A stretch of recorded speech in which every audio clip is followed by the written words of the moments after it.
এপ্রিলের শুরু থেকেই দেশব্যাপী বয়ে যাচ্ছে তাপপ্রবাহ। শুরুতে মৃদু থেকে মাঝারি তাপপ্রবাহ থাকলেও ক্রমেই তা তীব্র থেকে অতি তীব্র হয়ে উঠেছে।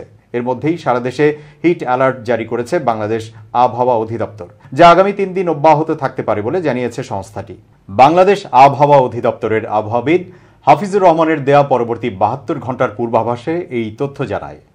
আবহাওয়া অফিস জানায়, আগামী 24 ঘন্টায় সিলেট বিভাগের 2-1 জায়গায় অস্থায়ীভাবে দমকা থেকে ঝোড়ো হাওয়া সহ বৃষ্টি অথবা বজ্রসহ বৃষ্টি হতে পারে এবং সেই সঙ্গে কোথাও কোথাও বিক্ষিপ্তভাবে শিলাবৃষ্টি হতে পারে।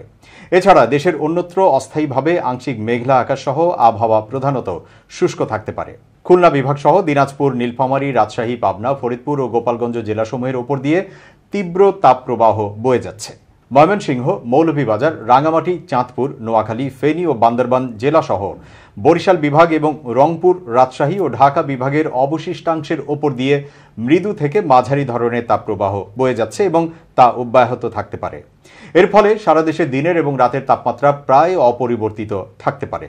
বুধবার দেশের সর্বোচ্চ তাপমাত্রা রেকর্ড করা হয়েছে মংলায় 41.6 ডিগ্রি সেলসিয়াস। অস্থায়ীভাবে আংশিক মেঘলা আকাশ সহ সারা দেশের আবহাওয়া প্রধানত শুষ্ক থাকতে পারে। বিরাজমান তাপপ্রবাহ অব্যাহত থাকতে পারে। সারা দেশে দিন এবং রাতের তাপমাত্রা প্রায় অপরিবর্তিত থাকতে পারে। জলীয় বাষ্পের আধিক্যের কারণে অস্বস্তি বিরাজ করতে পারে। চট্টগ্রাম ও সিলেট বিভাগের 2-1 জায়গায় অস্থায়ীভাবে দমকা থেকে ঝোড়ো হাওয়া সহ বৃষ্টি অথবা বজ্রসহ বৃষ্টি হতে পারে এবং সেই সঙ্গে কোথাও কোথাও বিক্ষিপ্তভাবে শিলাবৃষ্টি হতে পারে। এছাড়া দেশের অন্যত্র অস্থায়ীভাবে আংশিক মেঘলা আকাশ সহ আবহাওয়া প্রধানত শুষ্ক থাকতে পারে। বিরাজমান তাপপ্রবাহ অব্যাহত থাকতে পারে। সারা দেশে দিনের তাপমাত্রা সামান্য হ্রাস পেতে পারে এবং রাতের তাপমাত্রা প্রায় অপরিবর্তিত থাকতে পারে। জলীয় বাষ্পের আধিক্যের কারণে অস্বস্তি বিরাজ করতে পারে। আগামী 5 দিনের মধ্যে আবহাওয়া পরিস্থিতি সামান্য পরিবর্তন হতে পারে।